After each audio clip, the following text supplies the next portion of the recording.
Good morning and welcome to Today in L.A. That's Lower Alabama. I'm Mike Amos in my Iowa, University of Iowa colors this morning, and Bobcat colors, and Bill Rice is with me in his BYU attire, or the University of North Carolina attire. Is that right? Yes, it's kind of baby blue. So North Carolina, I see the monitor, so the color on the monitor doesn't look like the color on my shirt. I was telling you a story when I came in.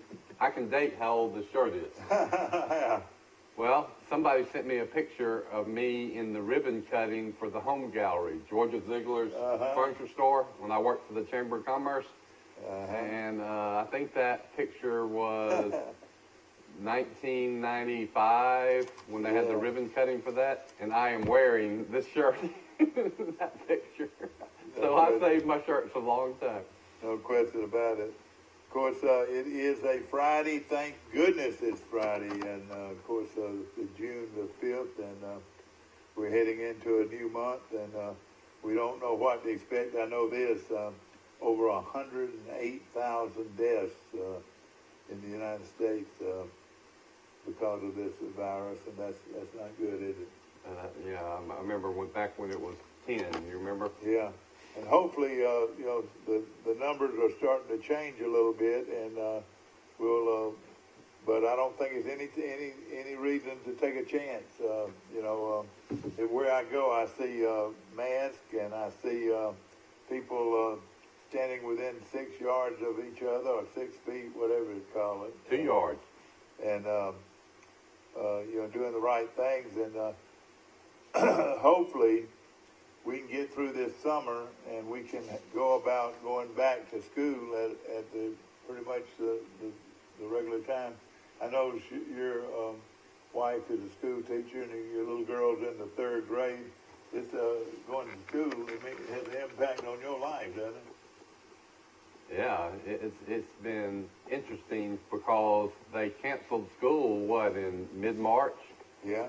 So they normally would have got out in late May, April, May. So they got out 2 months earlier, both students and teacher.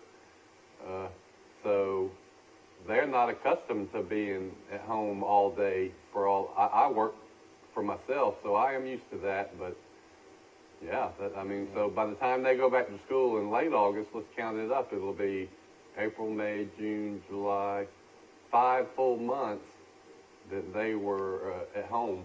No question about it. Of course, the things that have had a huge impact, of course, with the virus, the stay in and stay away from the outdoors was at one time what everybody was supposed to do, and they did a pretty good job at one time, but I'm afraid we might be, by the way it looks like, going to the beaches and places like that and getting back to the restaurants. Some people think we might be premature by going back so soon, but you got to go back sometime, and you got to look at everything in a positive manner.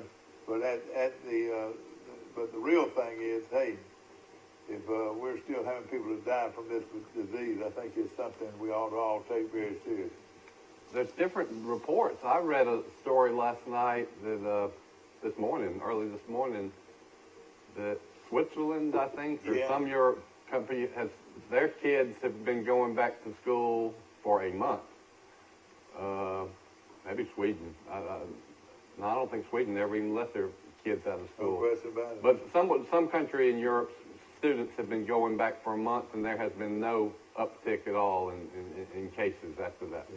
Yeah. We look at this crisis, and this has been a crisis, no question about it, that will go down in history as one of the worst crises, and maybe even to come, might even go down as the worst crisis in the world's history. But whatever it happens, I know this has had an impact, a tremendous impact on families, and a lot of the basic essentials to growing up in Troy. That's right. There's been no baseball, there's been no graduation, no proms, no swimming, you just name it, or even going to the parks. It has taken America and the in Pike County, Alabama and Pike County and Troy, it's made us The make a economic, huge, what we at one time yeah, didn't think much of or took for granted. it's completely Something changed. it just completely changed your life. The economic and social impact has been historic, no doubt about it. I mean, we've never shut down the economy, and we've never moved from an economy most people thought was fine to an economy that might be a Great Depression in a matter of months or two. Now, as far as deaths, 108,000 deaths, that's just a drop in the water compared to the Spanish flu of 1917, 1918. That killed 650,000 Americans back when the population of the country was a third of what it is now, and 50 to 100 million people worldwide. But, you know, it didn't send the world into the Great Depression either. And, you know, they're comparing a lot of things with the Great Depression, but, you know, there are a lot more people on this earth now or in these United States now than it was then. And, you know, you look at stats, and I had a guy tell me, he said, this is the biggest, now he didn't call it a, you know, non-truth time. I mean, all of this is true, but he said that he feels like the media has taken this thing and just drove it in the ground. Thinks there's been an overreaction. But at the same time, when one of the brightest institutions in the world or in the country claims that you've had over 108,000 deaths in the United States of America since January, that'll tell you a story right there. And I think they're fixing to report, hopefully today we can get some stats going into the weekend on our state and our county. Our county, though, is rising the amount of people that are actually taking, you know, having the test run and found to actually have the COVID-19 virus. Well, the number of tests has grown exponentially. So if the number of tests has grown exponentially, the number of positives are going to be. And we knew that. We talked about that ourselves. That as soon as they stopped putting all the emphasis on the big cities, that when you went to the small cities, you would see quite a number. You know.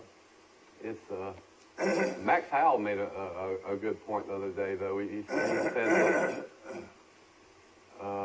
of the deaths, 108,000 in America, 75% of them have been people aged 65 and older. Yeah. So let's say that, so 25% of them, so about 25,000 people have died that are under the age of 65. No question about it. So this virus is different than the Spanish flu. The people that died in the Spanish flu were all age ranges. First, it hit the troops that were going to fight World War I. So those were healthy 20-year-old men that were dying. This is disproportionately in the elderly and the people that have pre-existing conditions. Now, every death is a tragedy. But I think it's fortunate, especially kids, Mike. Kids are either not getting this, or if they get it, they're having very mild symptoms. That's a silver lining, a blessing, that the number of deaths to, you know, the 0 to 18 age is minute. No question about it. You know, we look at all these things, and we, you know, we're paying a lot of attention to, you know, kids going to school and going to proms, and parents and families going on vacation. Two items here that were tremendous as far as parents and families go. You know, would you want to put your family on a boat and go on a cruise? Would you? I don't like cruises anyway. But Or going in an airplane somewhere where I you've would been? go on the airplane. Yeah. You would? Yeah. Good morning, y'all. Today in L.A. How you doing? Hey, morning. Where you calling from, sir? Sunny Great Beach, Florida so far. The tropical storm, I think, is going to make it pretty wet this weekend, but today looks like it's going to be pretty. What do the flags say, red or yellow? It was yellow yesterday. So right now, do we have of course, the storm is in the New Orleans area right now. Is that right? Storm's coming up from Mexico, from the Gulf of Mexico. Should be here, I think, hit landfall around Sunday, but it's probably going to hit around New Orleans. That's what they're saying. Yeah. Looks like it's going straight north, right towards Louisiana. You know, I tell you, this is another thing our nation doesn't need to have to No, God. worry about hurricanes and. You know, people say, is this the end times? But you know, you have locust plagues in Africa. I've read about that are worse than ever. Now you hear about this. What is it called, Michael? The killer hornet or the Oh yeah. Yeah, it's called the murder hornet. murder hornet? We have something down here called yellow flies that nobody knows about that destroy you outside. They can't kill you, but they definitely bite you, and it definitely affects you being outside this time of year. But you wouldn't notice them on the beach. You would notice them inland. You know, further inland you go. Well, you would notice them. You know, I'm right off the beach. I mean, all it takes is basically some live oak trees, and it seems like that's where they want to hang out. And we're out in our yard. I mean, they just attack us. I mean, You can't. Distant sprays don't do any good. I mean, you've got cactus juice that works a little bit. Cactus juice down here, and it helps out some. And then actually, if you have fabric softener, if you rub fabric softener all over your body, they don't like that for some reason Yeah. either. But between mosquitoes and yellow flies this time of year, it's pretty unbelievable. You just would never think that a fly would be that bad in this area. You know, we grew up having a place in Sunnyside our whole lives on the beach. We never had yellow flies, but anywhere else that has any kind of and we're surrounded by two state parks, well, Great Beach State Park on each side, and it's really bad. But I mean, But you don't really see a lot of it out on the beach. I mean, people going down and going to the beach. Yeah, not people on the see. beach are fine because the wind helps the beach. Yeah. How's We don't really talk about it. We talk about Chase Smart being the new head coach of Charleston. No. Yeah, well, we mentioned it this morning. And of course, I would say he's probably the youngest head baseball coach in Alabama, maybe in Alabama high school history. What do you think? He's going to be close. I mean, what is he, 23, 24 years old? He can't be any older than that. I've watched him grow Well, up. how old is Russ Hickson that just got hired? I guess he's several years older than that. No, I'd say about 22, 23. Well, there you go. Yeah, he played college baseball last year, you know, and two very well-schooled young men as far as baseball. How old were you when you got to play Little Arch job when you were young? You were like, what, 25? No, I wasn't that old. I was 23. 23, and You were 23. I wasn't much younger than the kids I was coaching. It was really. Your name's on the stadium now. Oh yeah. What do you mean by that? I'm kidding. Oh yeah. I'm just saying. I mean, it's amazing for Smart though. I mean, Hickson getting a big 3A private school job is one thing, but when you get a 5A job as your first job ever. Especially if that 5A program is one of the premier programs in the state of Alabama, I would say. Well, yeah, one time it was. Yeah, I think it still is. I think you mentioned Charles Henderson High School baseball to most any coach or baseball person. That's the thing about tradition. It will sustain you through a couple of lean years. Alabama had a lot of lean years before Coach Saban came, up and down years, but they still had that tradition. So it helps you. It helps you get back faster than you would otherwise. Yeah, you're right. If you're a Troy kid now, do you go play for Hickson and play Little Arch Smart at Charles Henderson, or do you just transfer or you go to Pike Road and play for Ponder? Isn't that amazing? Wonder how many people are going to wander up towards Pike Road now and have homes and play for Ponder? You know, something, a lot of people don't know this, but the opposite happened. That there were 3 students at Charles Henderson High School that just graduated, maybe two or three, that lived in Pike Road, and they commuted to Troy every day, and I didn't know you could do it, but they left Pike Road School and Yeah. went to Charles Henderson High I think School. if you pay a certain They amount pay of a little money, amount, yeah. pay a little money. The name that I was trying to mention the other day, and you know, we've had a lot of great players to come through Troy, and of course Pike Liberal Arts too. But Charles Henderson has so much history behind it. How about this name, Danny Hanson? You remember him? Yeah, How good was he? pretty good. Now, I don't think he might have played some junior college ball, but as far as a high school pitcher, he was about as good as you could find. He played in. You remember him, Mike? Danny Hanson? I might have been too young.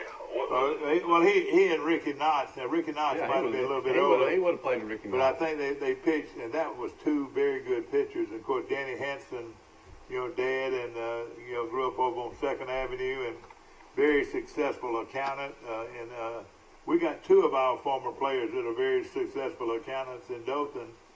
One of them was Danny Hanson, and the other Blaine Stewart. was Blaine Stewart. That's right. Blaine's Exactly class right. behind me. And those two were good pitchers. You know, we were talking And now about. they're coaching baseball down in Dothan, you know. We were rec talking ball. about some of the great baseball players that came through Troy in a recent episode, and we named about a dozen. And I forgot one of my best friends that played with Blaine, Kyle Ingalls. Oh, man, how good. He played at Auburn. He I played- remember when you he know, played. he- He played he with could- Bo Jackson at Yeah, Auburn. he was a teammate of Bojack. I'm sure he got some junior college offers, but he wanted to go to Auburn, so he went to Auburn. He actually ended up walking on and starting for several games. I tell you what, he wasn't a bad quarterback either. He was a very good athlete, no question about it. And but I remember him coming to Troy with Auburn, and everybody made such a big deal about it, you know, with Riddle Pace Field, and there's Kyle Ingalls out there for the Auburn Tigers. Well, he could play. He was real good. He's told me some funny Bo Jackson stories. Well, We already mentioned what happened in Tuscaloosa yesterday. Has that No. already been talked about? no, what's happening? Well, you know, they're testing the players at the University of Alabama because they start conditioning workouts on Monday. And it was released yesterday that 5 University of Alabama football players have tested positive for the coronavirus. Who are they? Can you tell? Did they mention? They're not releasing names. Yeah. But, 5 players have tested positive, so that means that those 5 guys will have to go in quarantine. They're saying quarantine now. It's not 2 weeks. It's only 10 days, is what I'm reading now. So those guys will have to be in quarantine for 10 days. As far as what I read, everybody was asymptomatic. Yeah. Mike, I have the hardest time with that term. Tell me what does it mean? That means you have the virus, but basically show no signs of the virus. You don't have It means no symptoms. So fever. You don't have the shortness of breath. You don't have the headaches. You don't have the body aches. Basically, you're just normal, but you have the virus. I'm not going to mention any names, but recently there's a person that I knew or know, and it came down on it real fast. Evidently, he was walking around with it, and then when it got bad, heck, he lived just a couple of days. But what I'm saying, that's why everybody needs to be checked, because you could be walking around with it, and it'd be too late to do anything about it when the main symptoms come to play, you know. I can tell you how I've done my research on this. My story I'm working on is that the virus might have been spreading earlier than we realized. But in doing my research, there's a 2 to 14 day incubation period when you don't know you have the virus. You got it, 14 days ago, and you have no symptoms. Then you have the onset of symptoms, and for most people they're mild, but some people, they get worse and worse and worse, and by day 4 or 5 is when people are sick enough, they go to the hospital or their doctor and they say, something's wrong with me. Then for us, most people, the next 5 days, that goes down fast. That's probably and they get a cytokine storm in their lungs. They develop ARDS, acute respiratory distress syndrome. They get bilateral pneumonia. And, then, by day 10, they're in the ICU unit in the hospital. And at one time, they were putting a lot of them on ventilators. They're not doing that as much. You know, the ventilators, I think there was some exaggeration. Of course, you know, at first, you know, when it was really hit New York, everybody said if we don't have ventilators, you're going to die. Well, I've heard this just by things I've read. Is the people that got on ventilators Do worse. did worse than the people that were making it through were people that weren't on ventilators. And they make such a big thing about ventilators, but now I'm sure they have helped a lot of people, but it was not the real reason for life and death like everybody Well, thought. my research says that these ventilators, you got to know your stuff and you got to have skilled people that are monitoring the ventilators, and and some of these people are not proficient enough in all the things you need to do.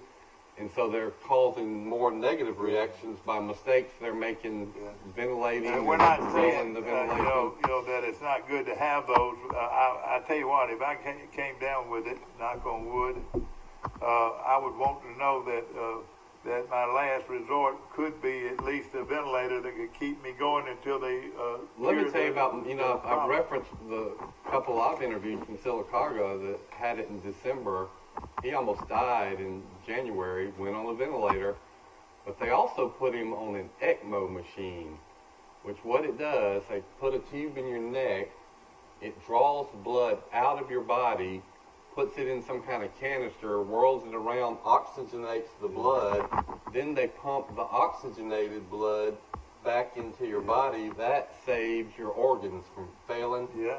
And he was on this machine for 11 days and the ventilator. So I've seen pictures of him. He had stuff coming in everywhere on his body.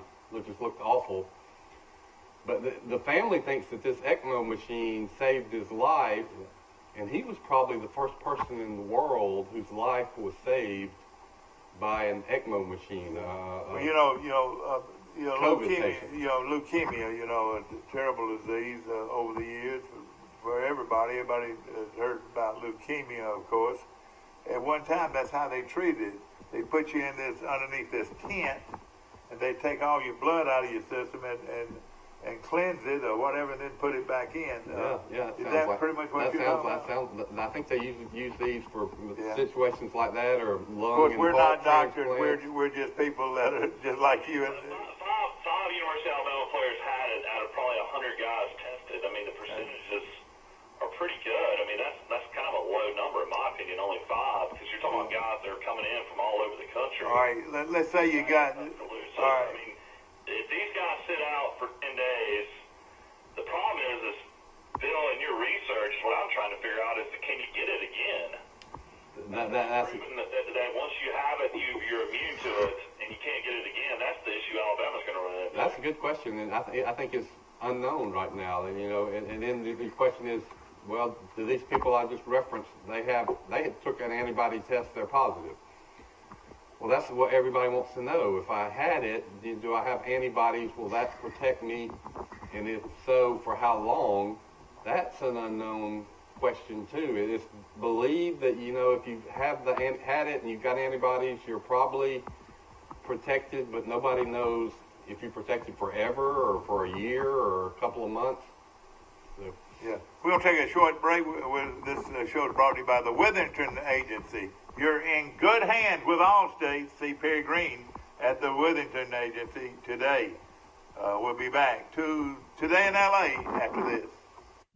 At the Piggly Wiggly, we proudly support our local farmers and bring you the best they have to offer, all at cost plus 10%. When you shop local, you reinvest in your community. Remember, buy local, shop local. Piggly Wiggly, local since forever. A personal touch, a high level of trust. Whether it's checking and savings accounts, personal or business loans, or our local friendly service. That's what Troy Bank and Trust customers expect. But now we offer more. Free identity theft protection for our new and existing customers, protecting your family's time, money, and good name from identity theft. Because protecting your identity is now a big part of our identity.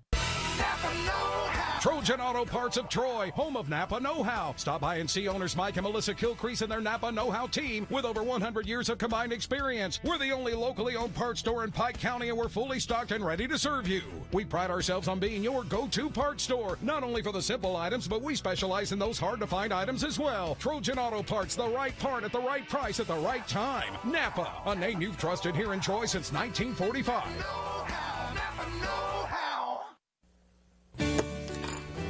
Have you seen an increase in your insurance premiums or significant change in your insurance coverage? Let Sandbeck Insurance offer you a better plan to suit your business or personal needs. Sandbeck Insurance offers many lines of insurance, whether it's home, farm, or auto insurance, work comp, business, or health and life policies. Sandbeck is here for you. Call or visit our Troy, Enterprise, or Andalusia office today. Sandbeck Insurance, where we take pride in taking care of your insurance needs. At the Piggly Wiggly, we proudly support our local farmers and bring you the best they have to offer, all at cost plus 10%. When you shop local, you reinvest in your community. Remember, buy local, shop local. Piggly Wiggly, local since forever. I'll be honest, I hadn't had a haircut yet either. I need it. Back to our show. We like to jump around on our show, and I hope this is something that doesn't bother you. We jump back from different things, but we had an Emmy award-winning interview with Larry Blakeney yesterday. We're going to be up for some awards. You know what? I got tickled about Larry. You know, Larry's not an early morning guy, never has been, and that's why I haven't had him on the show more than I have. But he thoroughly enjoyed that, and you know, he loves Troy, and you know, he's no better guy to talk about Pat Dye than Larry Blakeney. You know, he's been with him as a young coach, and but we got into a lot of his background of his own career too. That was stuff I had never learned about where he'd been before, and people that had a great influence on him. And you know, he was a real good high school coach before he was a college coach. And I tell you, if you look at him, the guy that really gave him an opportunity to coach in college was Barfield, Doug Barfield. Doug, I knew Doug Barfield, and I still do. He's a very nice guy. And, you know, Doug Barfield came up through the Southern Mississippi group. You know, he was a Southern Mississippi guy. At one time, Doug Barfield coached at Andalusia High School.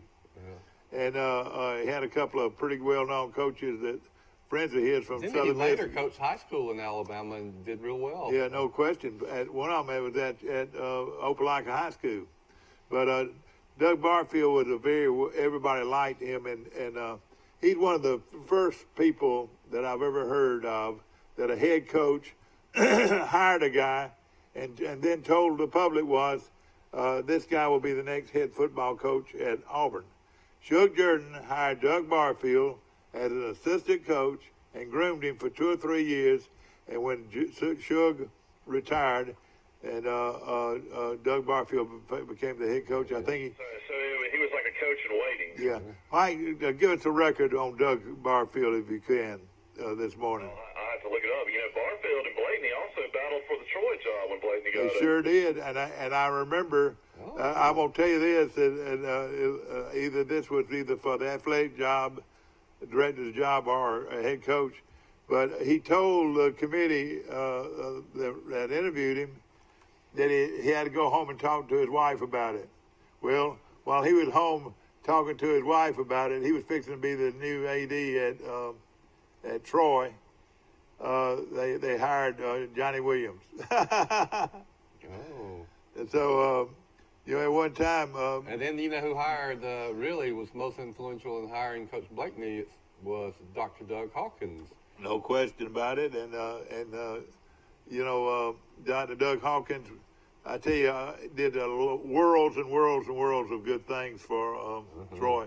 In fact, it was Dr. Doug Hawkins, who was the chairman of the Troy University Board of Trustees. I don't want to give you the wrong information, but he had all kinds of reason to believe that Chan Gailey would be the next head football coach at Troy, and sure enough, we hired a young Chan Gailey instead of a veteran Jim Tompkins, who actually deserved the job because of the great work he had done I'll tell you, as a coordinator. Dr. at Troy. Hawkins, and I guess your information's right, He's responsible for hiring Chan Gailey and Larry Blakeney. That's right. That's 2 home runs right That's there. right, and he was exactly right. Now, excuse me. Now he could have hired Jim Tompkins, who was a longtime defensive coordinator at Troy and much beloved. I mean, everybody loved Jim Tompkins. Hawkins wasn't there for Gailey. Ron Adams was there when Gailey got hired. Who? Hawkins was around. Adams was there when Gailey got Yeah, hired. no, Mike. Hawkins has only been at Troy University 30 years. We're talking about Dr. Doug Hawkins, the veterinarian. The veterinarian. Doug Hawkins, okay, yeah. Yeah, see, Doug Hawkins was very instrumental in hiring a young Chan Gailey. You know why why he liked Chan Gailey so Probably much? from don't you? church. Well, exactly. He did it from church. At one time, you had J. Jeffcoat, Chan Gailey, Rick Rhodes were assistant coaches under Charlie Bradshaw at Troy. Mm-hmm. All right, then of course when Bradshaw time was up, then everybody just knew, and athletic director Robert Earl Stewart was a strong advocate of Jim Tompkins, and everybody just felt like that Jim would get the job. But out of the blue comes the chairman of the Sports committee or whatever. of the trustees, and said, "Hey, well, we want to interview this young coach who's now at Air Force." That's right. And that young Air Force coach was a young man named Chan Gailey. Who's now the offensive coordinator of the Miami Dolphins. That's right, still getting ready to coaching. coach Tua Tagovailoa. And in 2 years, listen to this, in 2 years he won a national championship. That's quite that's saying something, isn't it? Yeah. With a no-huddle wishbone, the same offense they ran at Air Force under, what was the name, Mike? Fisher, DeBerry. No, well, not Fisher DeBerry, but he was on that staff. Hatfield? No. This guy later on coached at Arkansas and coached at Clemson. Was the head coach. Kenny Hatfield. Kenny Hatfield. Kenny Hatfield was one of Blakeney's people he looked up to more than anybody, and Hatfield had some great jobs, and Hatfield recommended Gailey for the Troy job. Everybody ran the wishbone back in that day, didn't they? They sure did. Not everybody, but a lot of we ran it at Charles Emerson. And now he hired. Doug Barfield is 84 years old, so he's still living. His career record at Auburn in 5 years was 27-1. But What now? his record at Auburn was 27-1 in 5 years. Yeah. Luckily, though, he was awarded 2 forfeit victories by Mississippi State. I guess Mississippi State went on probation in 76 and 77, and that improved Barfield's record because he got those 2 wins against Mississippi State to 29, 25, and 1. Barfield was an excellent recruiter, and in fact, we talked about this yesterday. All 5 games to Alabama. Well, and that hurt him more than anything. And of course, after him would come one Pat Dye, and the rest is history. Doug Yeah. Barfield's quarterback at the end of his reign was Charlie Trotman. That's right, Bubba yeah. Trotman's son. And don't get me wrong, Charlie Trotman was good, but it's no way in the world Charlie Trotman could have taken Auburn to a conference championship or anything like that. You know, we had a young man. Where is Grove Hill, Alabama?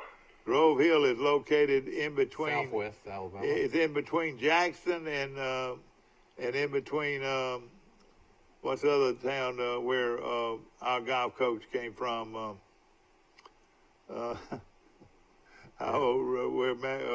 Where Griffin came from. I had a fraternity brother that was from Grove Hill. But and yeah, from Grove Hill.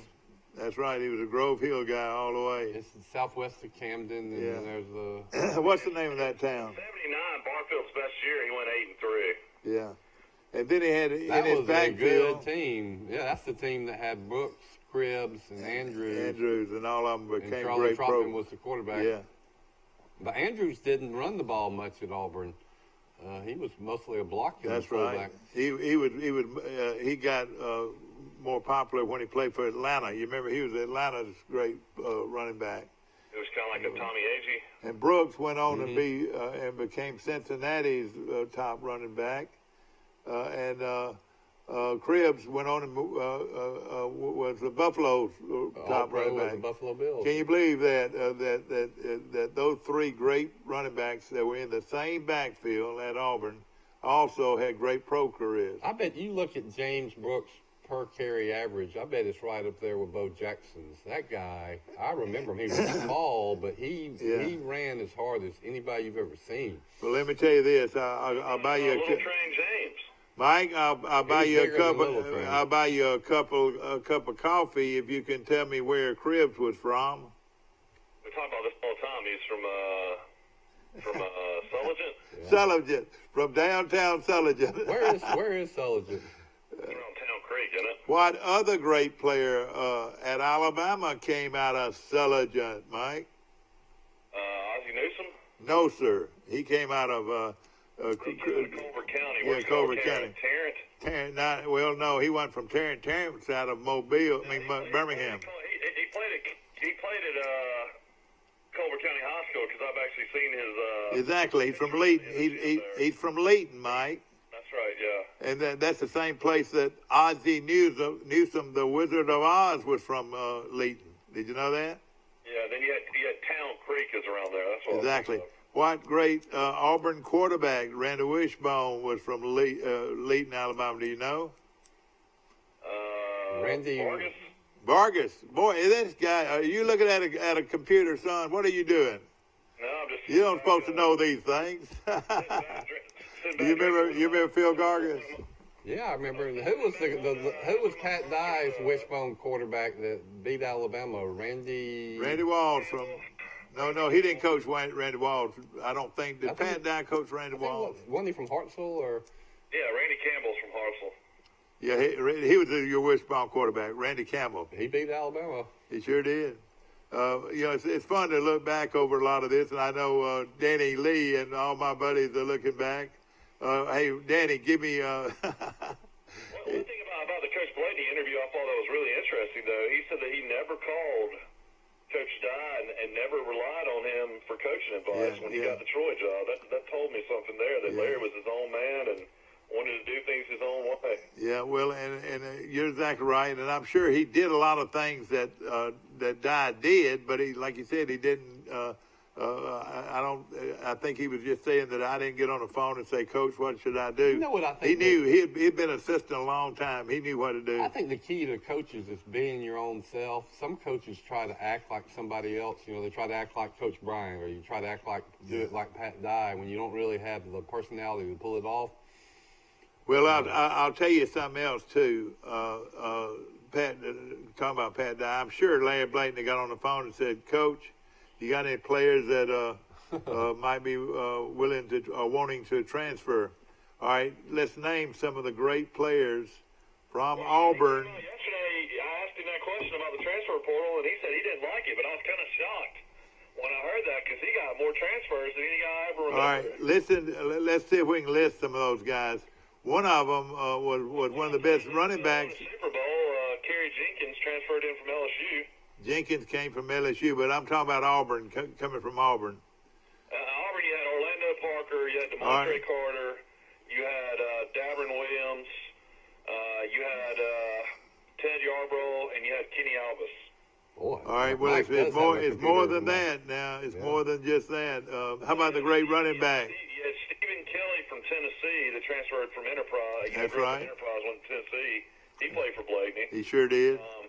I'm just trying to think of other How about guys. the great running back, Mike? The great running back that transferred. He was from South Georgia, and he was a great running back at Troy for 2 years after transferring from Auburn. Yeah, the big strong guy. I mentioned Yarbrough and Yeah, Yarbrough. That's what I'm thinking about it. Yarbrough. He also got a great offensive lineman that played in the pros for several years after he left Troy too. He was transferred from Alabama, Mookie Moore. Yeah, you're right. He was From good. Blakeney too. How about this guy here that actually he played for both of them. He played for Coach Dye too. But great kick returner, Mike. We mentioned Orlando Parker. No, and of course Orlando Parker was a great player, and I could tell you a story. I mean, the first transfer Blakeney ever brought in that was a great player, and he ended up playing in the pros for several years, was Leonard Wheeler. Yeah. Transferred in from Ole Miss. Yeah, that's right. And Max Howell had a lot to do with that, us getting him, and Wheeler made All-American. And but he came from Ole Miss. You're right. Yeah, he was one of the first players from Troy to get drafted high, and he did play for several years in the NFL. Of course, what we're talking about. That's a lot of guys we've already mentioned. I can't really think of anybody else that jumps out there. Maybe we were. This guy wore number 14, and he played defensive back and ran back kicks. Played at Auburn. He was from Gaston. Troy. You're talking about Swafford. Yeah, exactly. Swafford. He did well at Troy. Andy Swafford. Yeah, he was a buddy of mine back in college. He was a nice guy. And he was a heck of a player. Troy always had great punt and kick return guys. They sure did. None better than the guy that played for what's his name? Leotis McKelvin. Yeah, boy, he was great. Gosh, all right, and Mike, tell us about the guy that beat Mississippi State almost hands down and beat Appalachian State almost hands down. Do you know who I'm talking about? Well, we mentioned him earlier, DeMontre Carter. DeMontre Carter. All right. With DeMontre Carter, he was one of the finest running backs in the country. We had a guy that played baseball at Troy that coached him in Pensacola in high school and helped him get on at Auburn. And then when he was didn't do as well as he expected at Auburn, he got him an opportunity to come to Troy, and he literally almost beat Mississippi State by himself. It was unbelievable how good a game he had in that game.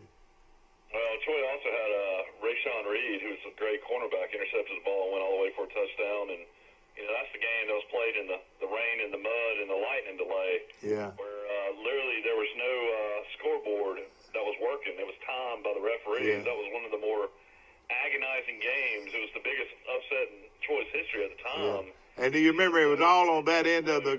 You remember we were. You had no clue what time was left and when the game was going to end. And State had won several games the year before, but it struggled. It was one of Cheryl's last years. But their quarterback was like second team All SEC. That Wayne Mackin was their quarterback. That's right, big quarterback. And I can remember so well all the Troy fans were at one end of the stadium, and most all of the Mississippi State fans had left the game. They had left the game, and we had about 5 or 6 minutes left to go in the game. And our quarterback out of Birmingham, Mike, played Brock Nutter. It was almost like keeping the ball away. It was like a basketball team with the lead. Pulling the ball out and started trying to use the clock. And he ran around in the backfield, and just until finally the time ran out and Troy won the game. Troy, that was Blakeney's second year that happened, so that automatically gave Troy instant credibility and put Troy right on the map. You know who the defensive coordinator at Mississippi State was, and he was supposed to be one of the best in the country. They had Joe Lee Dunn. Joe Lee Dunn, you're exactly right. That was in Blakeney's second year. We beat Mississippi State in the early 90s. Yeah, that's right. That Troy team with Mike, with the great quarterback from Murphy, Kelvin Simmons. Kelvin Simmons, and of course, Turk was great, and Tim Bird was great. But let me tell you this, you put Kelvin Simmons in there somewhere, Mike, and those were 3 of the great quarterbacks of all time. Willie Tullis, I'd put him in Willie there. Tullis was pretty good, too. Troy had some good quarterbacks, but you throw... You gotta go, recently, you gotta go. Corey Robinson was phenomenal. Of course, Hoger Brooks was... Yeah, boy. Hey, Hoger Brooks, in the bowl game in New Orleans, he was an All-American in that game. And then Silvers, as far as what he did... Yeah. Troy went 10-3, 11-2, 10-3. Not bad. Well, let me tell you what Troy did I think you can look back on all colleges everywhere. Troy did something that is very unusual. Their back-to-back quarterbacks, Mike, played 6 years at Troy. Am I correct? Yeah, that's right. They're red shirt, gray shirts. 6 years were all right. Troy had him for 6 years.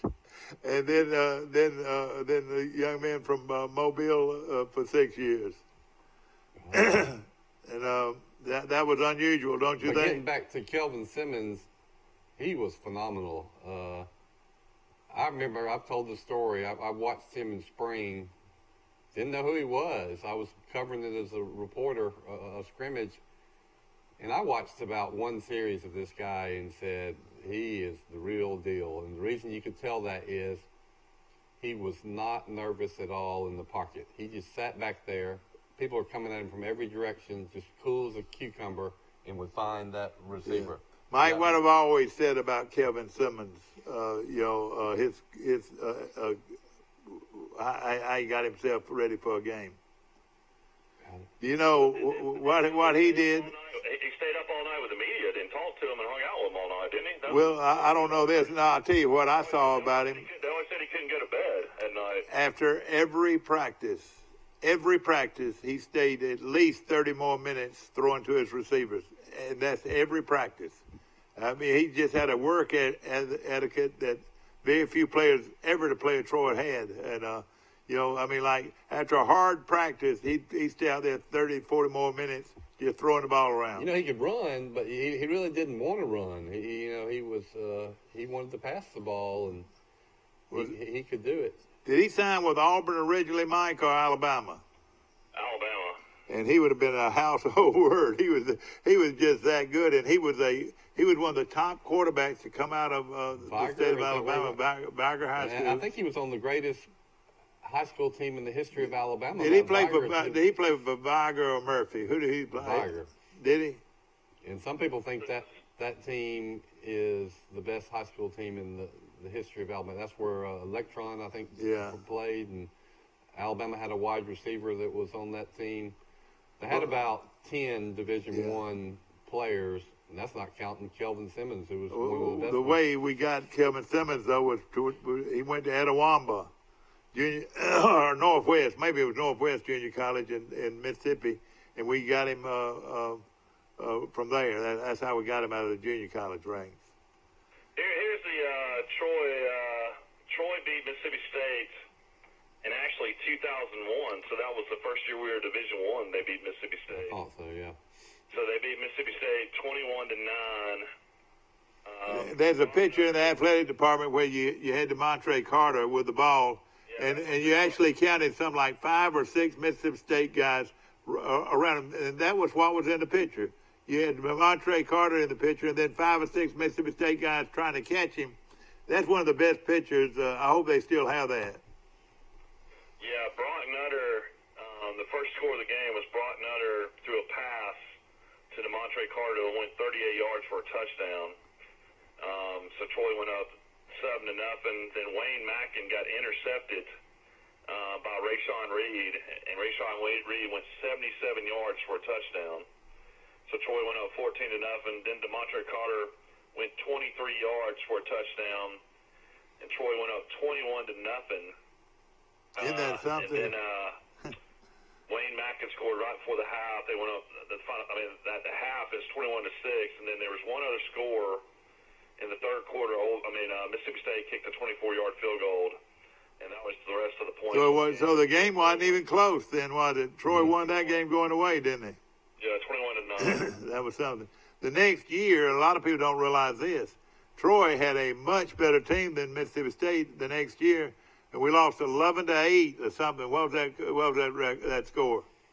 That's right, 11-8. And we should have won that game. We had it, no telling how many times inside the 20 and couldn't score. Of course, the Mississippi State was known for their defense, and Jackie Sherrill was not he was a pretty good football coach, and he I don't know if he could have kept his job if he had lost to Troy 2 games in a row. Mm-mm. I think he later on did lose it. Jim Tompkins said it just worried him to death that why in the world they scheduled Troy, and he said it's going to cost me my job if I don't win this game. And he was luckily able to win the game. Yeah, Troy on that team also had OC too. Oh yeah. And on the defense. And you think of how quick OC was. Nobody could block OC. He was just so quick.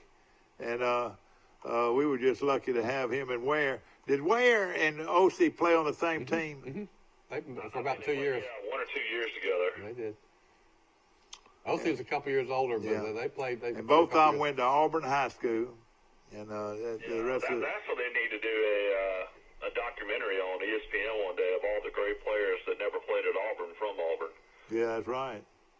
And but You're talking about at Alabama. You're talking about Rashad Evans and Reuben Foster. yeah. Both played at Auburn High School and went to Alabama. Oh yeah, no question about it. And if you look at that's 4 premier NFL players right there. You just named. That's 3 first-round picks and 1 second-round pick. And Troy had 3 were in the first round. And Troy had another one that a lot of people don't realize that went on and played 8 or 10 years in Canada. That linebacker, what's his name? Brandon Boudreaux. Brandon Boudreaux came out of Auburn High School and played in the Canadian League for 8 years. And, Isn't Bear Woods still in the Canadian League doing good? I think, Yeah, he's still playing for Toronto. and we'll get him on this show one of these days. He's a great guy. Boy, you talk about a great example of a kid that came here with nothing. He came here as a quarterback. Can you believe that? Oh. And he had those long. Troy's best offensive lineman was from Auburn for several years too.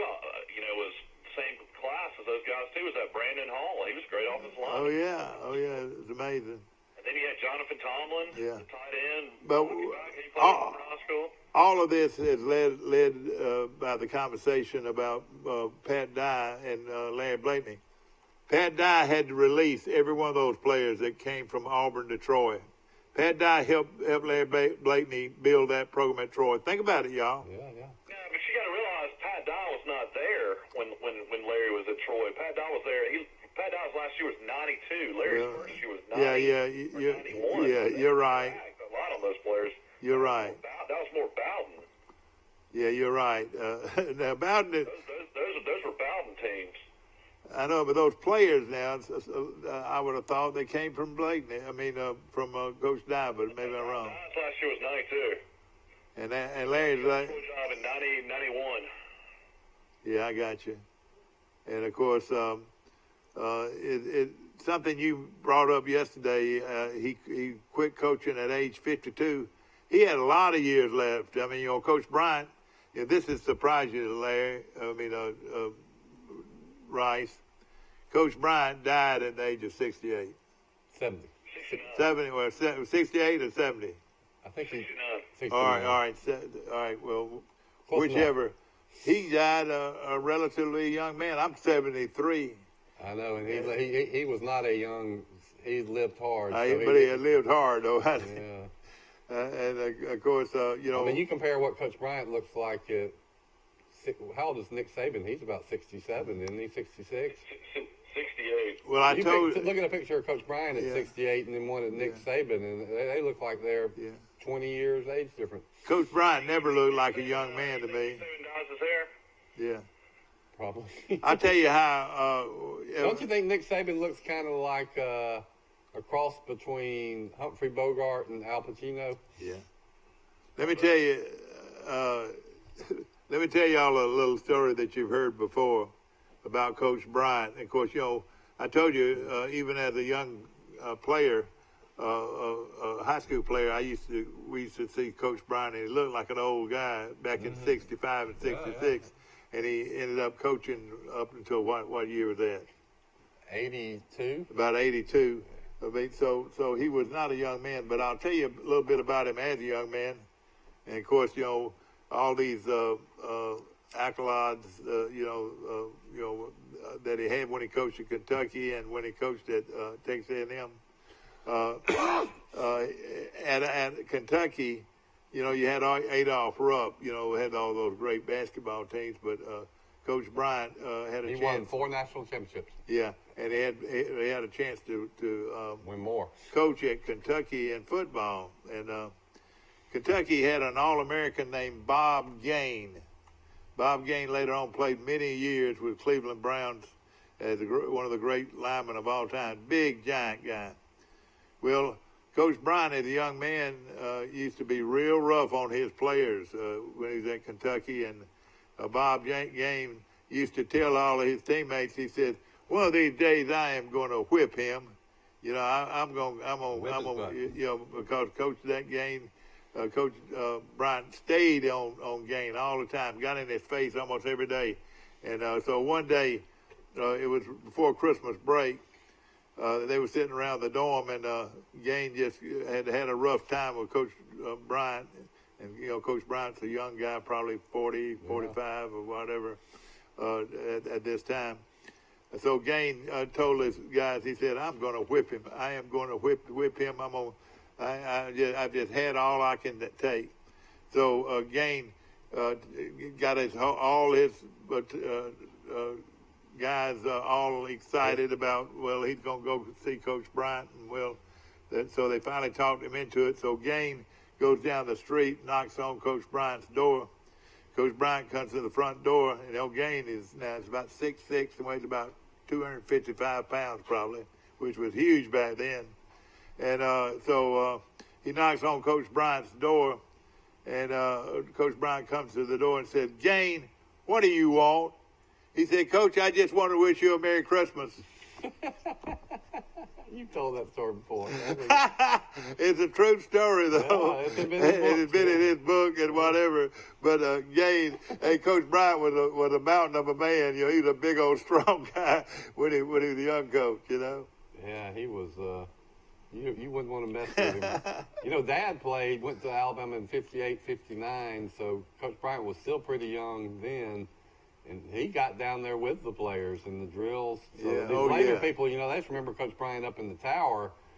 But Dad remembers. Oh, yeah. He still got in the tower sometimes. But wicked forearm, he would get right down there with them.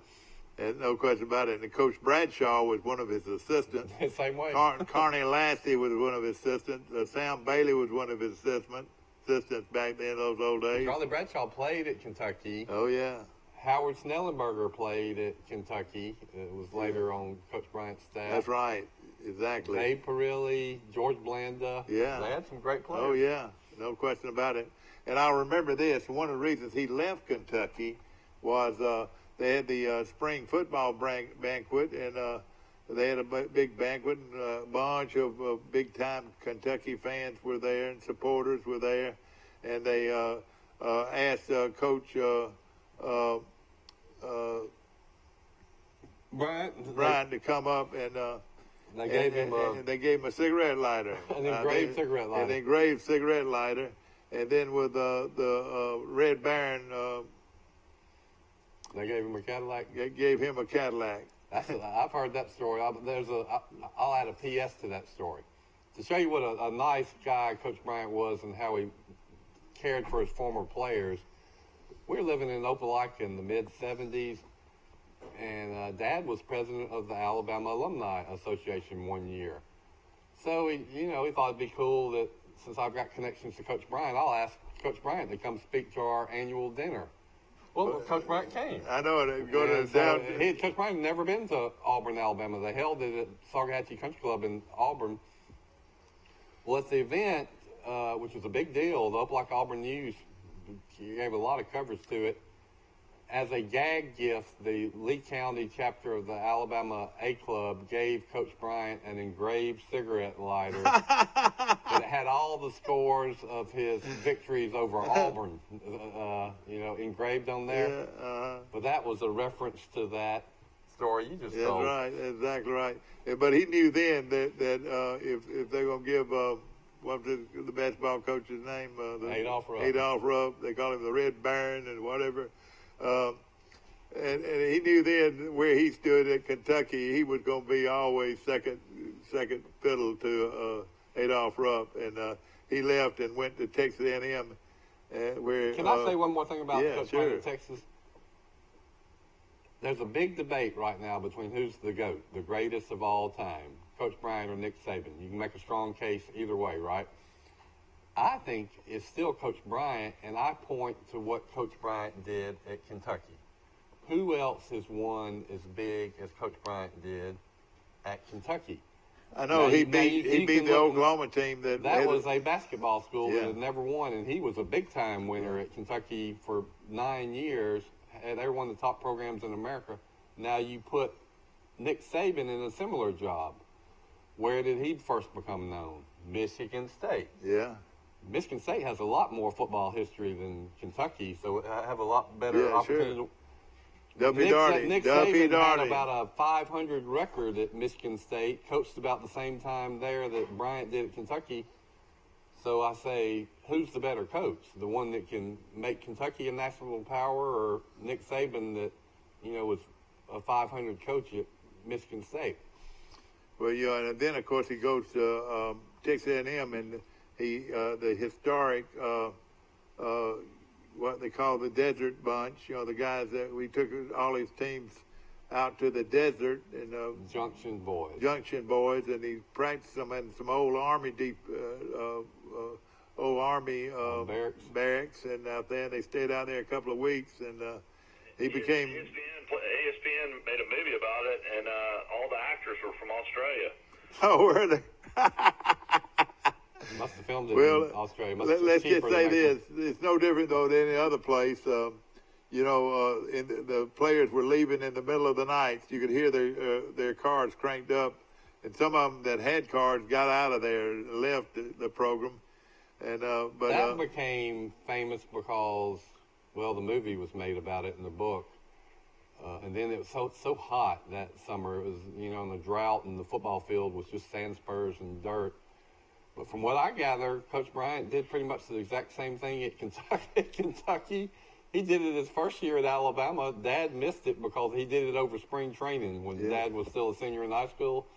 But I was watching one of these SEC documentaries the other night, and they were interviewing Howard Snellenberger about Coach Bryant at Kentucky, and he said the same thing. There were 140 players, and a month later there were 40. Yeah. And let me tell you what a copycat. Nick Saban's never had a losing record, though, as a coach.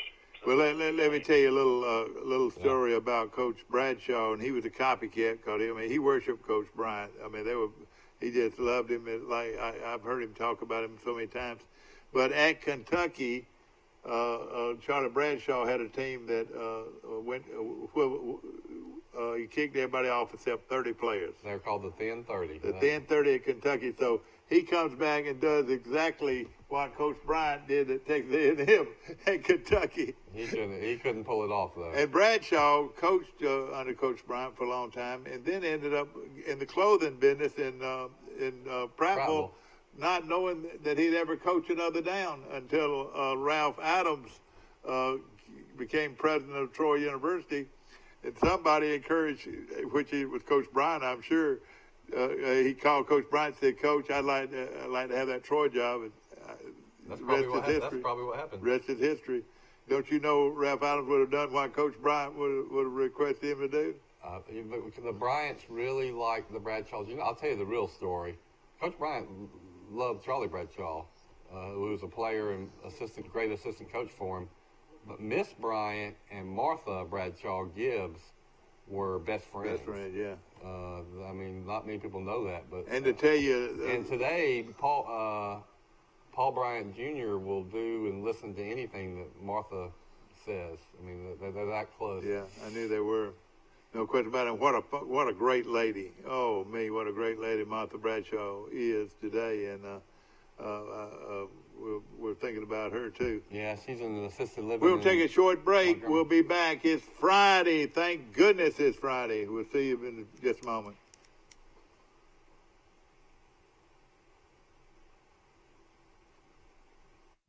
At the Piggly Wiggly, we proudly support our local farmers and bring you the best they have to offer, all at cost plus 10%. When you shop local, you reinvest in your community. Remember, buy local, shop local. Piggly Wiggly, local since forever. A personal touch, a high level of trust. Whether it's checking and savings accounts, personal or business loans, or our local friendly service. That's what Troy Bank and Trust customers expect. But now we offer more. Free identity theft protection for our new and existing customers, protecting your family's time, money, and good name from identity theft. Because protecting your identity is now a big part of our identity. Trojan Auto Parts of Troy, home of Napa Know-How. Stop by and see owners Mike and Melissa Kilcrease and their Napa Know-How team with over 100 years of combined experience. We're the only locally owned parts store in Pike County, and we're fully stocked and ready to serve you. We pride ourselves on being your go-to parts store, not only for the simple items, but we specialize in those hard-to-find items as well. Trojan Auto Parts, the right part at the right price at the right time. Napa, a name you've trusted here in Troy since 1945. Know-how, Napa Know-How.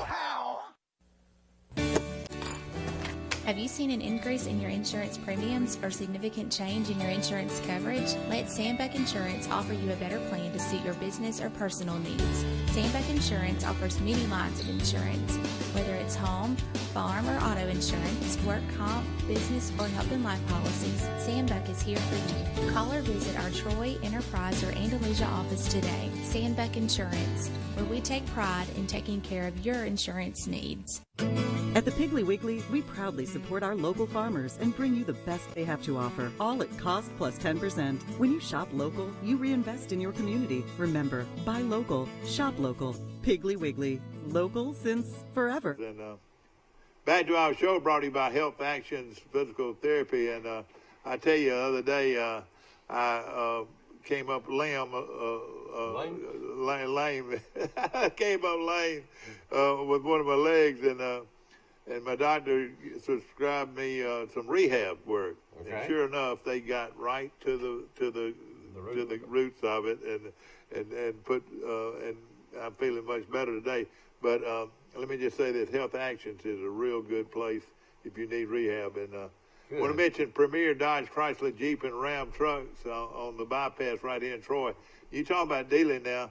During all of this this COVID-19 virus, you know, it's held a lot of people back. But at the same time, people that wanted a new car or a used car or a truck with the best prices you'll find anywhere, is all you have to do is pick up the paper and look at this right here. This is the inventory at Premier Dodge Chrysler Jeep. That's every car on the lot, and the price is there. Yeah, I see some prices. And let me tell you this, and they'll beat anybody's price on a Dodge Chrysler Jeep or Ram truck right now on the bypass in Troy. And my good friend Jason Gregory. Where's Alabama at? Florida goes into phase 2 today, so a lot more stuff will be open, and you'll have bars. Of course, the nightclubs are huge down here, you know, where people can go out and hear bands and music now. Where is Alabama still in phase 1? I think so. I don't know what they don't. As far as the reopening of the state? Yeah, Mike and I went to the omelet shop the other day, and after the show, and we're going to have a big breakfast, and they can only seat in that omelet shop 6 people because you got to be spaced out, so they have to close a lot. I mean, it was really ridiculous that you wonder why they were even open, you know. Yeah, so we couldn't get a seat, and they told us that, you know, it wasn't their fault. They couldn't do anything about it. But yeah, they're serving and they're open, but they can only serve about 6 or 7 people at one time. So think of all the tips that those waitresses used to get. Yeah. They're not getting. Oh, it's really changed. I got a friend of mine. Sisters could still get a pretty good bit of people in there, couldn't they? Yeah, we talked to one of the sisters, and she said they used to have a 200 occupancy, but now it's 100. So. Yeah, but they're still feeding people, and so you know, if you get there in time today, you can eat a good meal. They don't have the buffet. I know. Right now. You might see that's the end of buffets. I'm gonna fight that, man. I'm gonna go to the mattresses on that one. I want my buffets back. You're gonna have kind of more cafeteria type lines, I would say, from here on out, where they make it for you. Oh, okay. Well, I don't know. We'll have to see. We don't know exactly what's going to happen. But how's the Red Bar? How far along are they? You know, I went down there and I was talking to one of the guys that's one of the big contractors that's building it, and he said 3 weeks. 3 weeks. And they'll open. Well, that'll be a big change down there. Now it's going to be hard not to be arm's length down there, Mike. Yeah, you know, Florida's into phase 2, so you can have people now sit at bars. So you'll be able to have people at bars now, and that will be more seats. It'll still be 50% occupancy, so going to be interesting to see how all of them decide to do it. I'm sure they'll have a tentative opening maybe for friends and family and locals to come, and then they'll open it to the public. So, you know, the old place had a big. I already told my wife that we already have enough traffic going through Grade right now. I can't imagine what that's going to be like when they open again. Yep. You know, the old place had a big courtyard. You know, it had a lot of seating. They'll have all that again too. Well, see, that'll be good. You know, where they can serve people outdoors. So I read description of a golfer who described how surreal it is with these restrictions and these phase 1 and phase 2 limitations. So he's a golfer. So him and his buddies went to play golf. They had to pay to get their cart and their greens fees. They had to stay 6 feet from each other and their little X's. So they did that. They got their. Then they couldn't have 2 of them in one cart, so they each got their separate carts. And he said, so they went and played golf. He said, of course, when they played golf, that all went out the window, and they just got as close to each other as they wanted, played 18 holes. Then they come back and they want to eat at the 19th hole like everybody does. So they go in the little clubhouse to eat, and then they, again, space you out 6 feet. And, you know, a lot of people wearing masks. They finally get their food, and then they come back and eat on the terrace where everybody's eating, like a lot of golfers do. And he said that everybody on the tables is, you know, sitting right next to each other at their tables. So you have this mismatch of being separated from everybody, and then plenty of times when you're right next to people. Bill, you look at the economical part of all this. How do we look? Is what the president wants to do, is it still going forward, or what? How do we look as far as the economy? Well, I'm thinking about these riots and all the cities that are going to have to be doing these repairs and buying new police cars that have been burned. So at the city and state level, they're already broke. Their tax revenue that's coming in has just dropped through the basement. This is going to make it worse. Yeah. I just read a story about the second largest movie theater chain in America, AMC. They're talking about maybe going bankrupt, and they have had zero revenue for months, and they don't think they're going to have much better revenue in the coming months. This is killing Hollywood right now, and Yeah, they're really taking a huge blow. The movie theaters and the studios too. Even the ones that have movies, they've delayed releasing them because you don't want to release your movie when nobody can go to the movie theater. Mike, you were telling me that Netflix has its own, they do their own programming. Is that right? Yeah, I mean, there's all kinds of movies that are just, you know, come out on Netflix. I mean, the top one that was up for most of the Oscar awards was The Irishman. That's with I saw that. De Niro and Pacino and Pesci. That was a Where'd you see it on? release. HBO or something? On Flex. Netflix? Netflix, yeah. Netflix, you know, does a lot of their own shows as well. So I mean, it's kind of just one of those. Their documentaries are wonderful, especially on World War II. That's the best documentary I've ever seen on World War II. Now, I'm big on Troy Cable on 109, you know, that shows a lot of footage of that. We're talking about on Netflix. I mean, it's up close and personal. It's all color, and it shows the entire World War II from the beginning when it started. You work at Troy Cable, though. I don't think Troy Cable wants us to talk about Netflix. Well,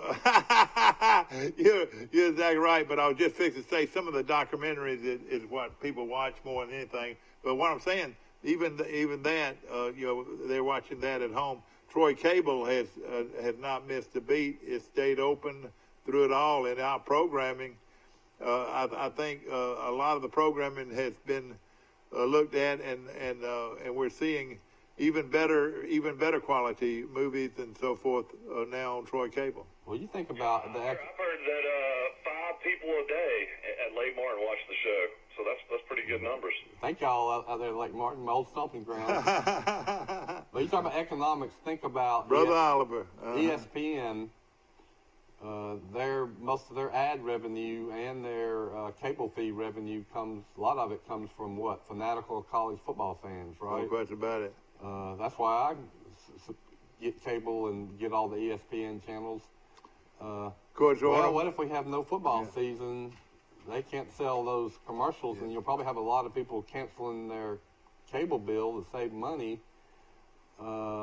Then Walt Disney is their parent company, and we know that their theme parks are closed. They're not producing movies. The ripple effect of this. Have they not opened up? Walt Disney already said they're opening up in July, so that's already done. Boy, that would be huge. But that's still that they would have been shut down for 3 months.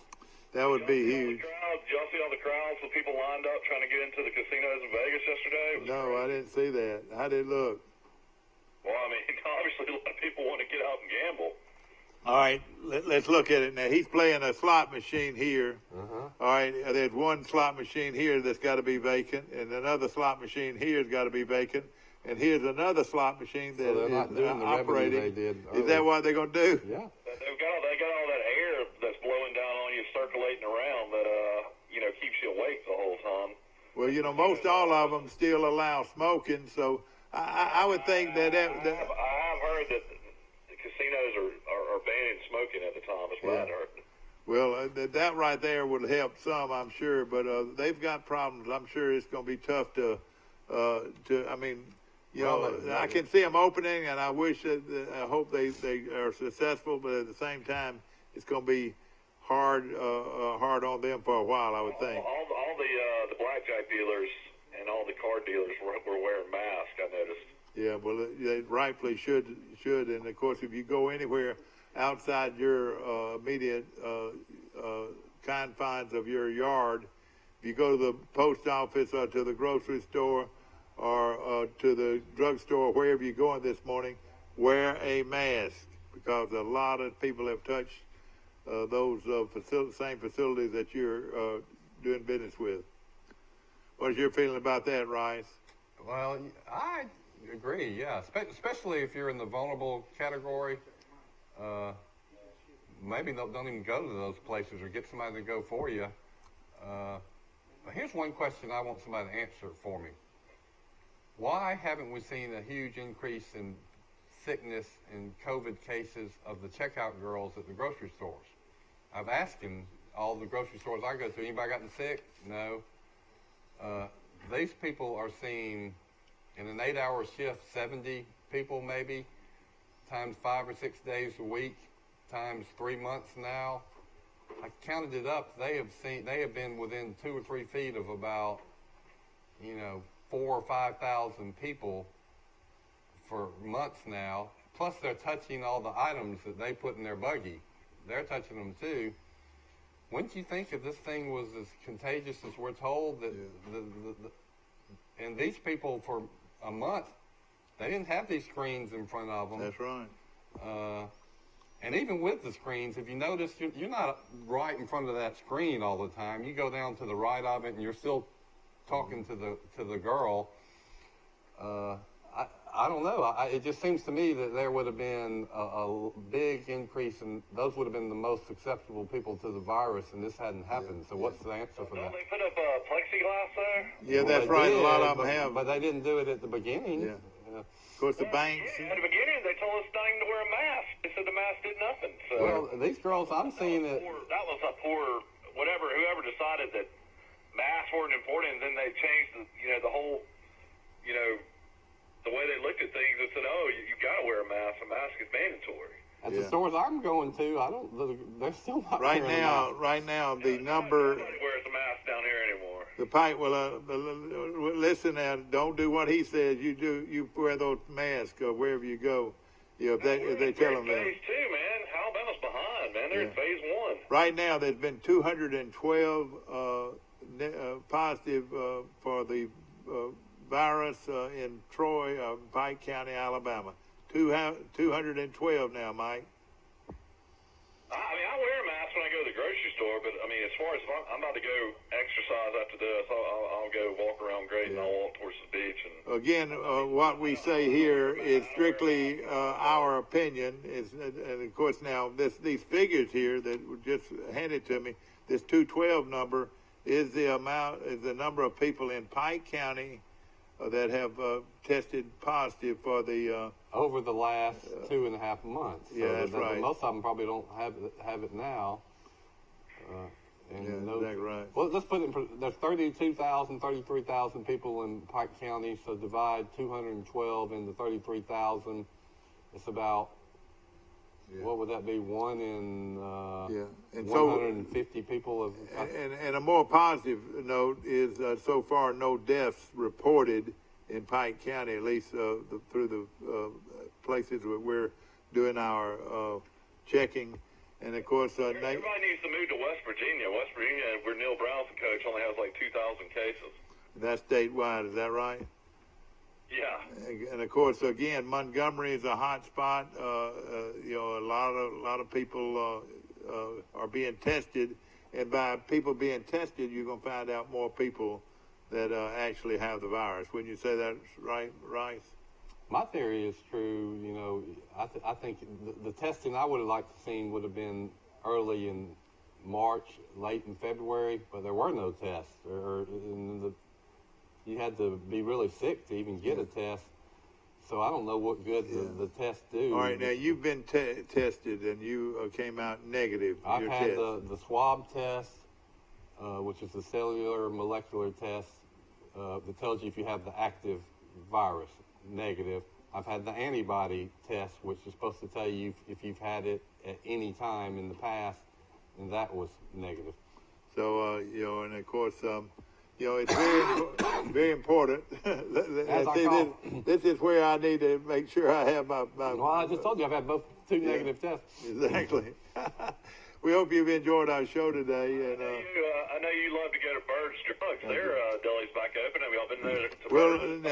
now let me tell you this: they got a seating situation there too. It's not very easy to get in there, but you're right. They have a certain amount of tables open right now for breakfast at Bird Drugs. And I had ice cream there yesterday, and it was wonderful. So, but I didn't hang around now. I had my mask on, and I'm trying to do. know we're back to normal when all the tables are at Birds, all the tables are at the omelet shop, where you got the buffet at Sisters, where we can go watch a college football game without having our temperature tech before we go in, and spacing out 6 feet from everybody. Then we'll be back to normal, but when that day comes, who knows? What are we going to do about movies? The movie galleries, or the movies? Nobody goes to movie. I know. That's what I'm saying. Places. Those don't even exist anymore. That's as such as arcades and theaters and bowling alleys. The arcades are open down here. I saw pictures of friends of ours. They took their kids down to Funland. That's been in Panama City Beach for about 60 years. Athletic activities allowed on, of course, the baseball program for Pike County has been suspended for the year, and I need to mention also that Troy has moved their Hall of Fame banquet, so Max Howell will have to wait till 2021 to receive his Hall of Fame induction to Troy University. That's been moved. That was they did that on a big weekend, didn't they? Were there a lot of other fun events? Or maybe that's the... normally they do, but now it's been canceled this summer. It was going to be late July, and now it's going to be in 2021. So they'll honor, I guess, how many do they induct every year, Dad? 6 or 7? Yeah, they're going to induct 6 this next time. Yeah, so there'll be 12 people going into the Hall of Fame. All right, now right now they're saying at the beaches, open with no limit on gatherings, must maintain 6 feet of separation. But now you can be around as many as 50 people congregated now. Yeah. Then athletic facilities may be open subject to social distancing. Oh, God, you could come down to the beach and go watch games at Frank Brown Park. I mean, there's nonstop travel ball going on. That is a big business there in Panama City, is that Frank Brown Park. And we're talking about teams from all over the country. And, of course, what's going to happen with local teams here in Troy, the recreation is closed out. Yeah. But your travel ball is going to really be where people organize a team and go to tournaments all over the place. That's going to be big. And, Mike, I can't see that helping the issues any, because families are going to be gathering and teams are going to be gathering. I can't see it stopping the virus any. I really can't. Well, I mean, the big issue is just, testing. I mean, I'm sure all these kids are getting tested when they go onto the field. I mean, to get into a casino in Vegas, they test you. Basically everybody's around the country's having to, go to do the protocol as far as, reopening. So I thought it took a certain amount of days to be tested. Is that right? No, but I'm talking about as far as doing thermometers, checking people's temperature, stuff like that before they go into certain. Okay. You know, you talked about Alabama testing all their players, which includes walk-ons too. That's got to be very expensive, and if they're going to do that, once a week, that's going to add up in a hurry, isn't it? Yeah, they got unlimited money at Alabama, though. But Yeah. can the The Troy big school, University but, yeah. or Jacksonville State That's do right. that? Ladies and gentlemen, we hope that. You got enough wealthy boosters at Troy even that you should be able to do it, but I guess we'll just see, how it comes about. So far, so good as far as football season goes. I would say right now things are positive. Unfortunately, this is a dangerous virus. It can't be like the chicken pox where everybody can get it and go be done with it.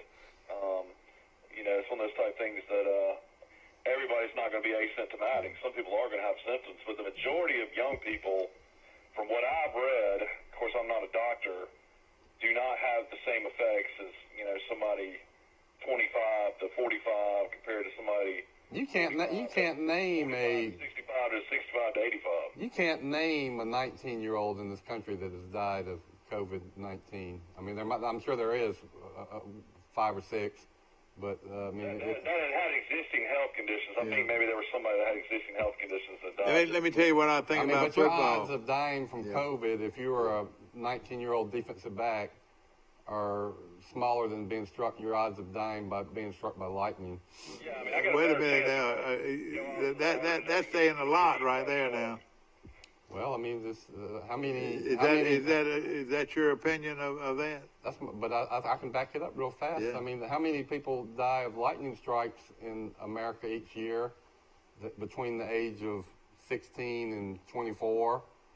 And then count the number of people that have died of COVID aged between 16 and 24, and the lightning strikes is probably going to be more. Yeah. Of course, this is some information that you've received through some research, whatever. Well, it's the percentages of fatalities of under 20 are 0.000000001. Now the percentages with over 65, especially over 80, are scary. So I mean, all I'm saying is there's a big difference between the risky group. That's why I see a lot of my friends and a lot of my neighbors staying the course, staying inside and doing what has been told. We hope that you've enjoyed our show. Of course, again, we are on the air every weekday morning from 7 o'clock to 8:30 on this show, and they're going to run this show again today at 1:30. Hope that you've enjoyed it, and of course, a lot of the information what we say is our opinion, and just like your opinion. Holiday Inn Expresses, so we're all experts. Exactly right. Of course, Mike, we appreciate you. Hope you have a good weekend, and of course. Yeah, I'm about to get out and about and walk around Graydon. It's a beautiful sunny day, so I'm excited. Okay, well, be careful and you going to the beach? Probably, but be safe. We'll go to the beach. Be safe and have a great weekend. We'll see you Monday.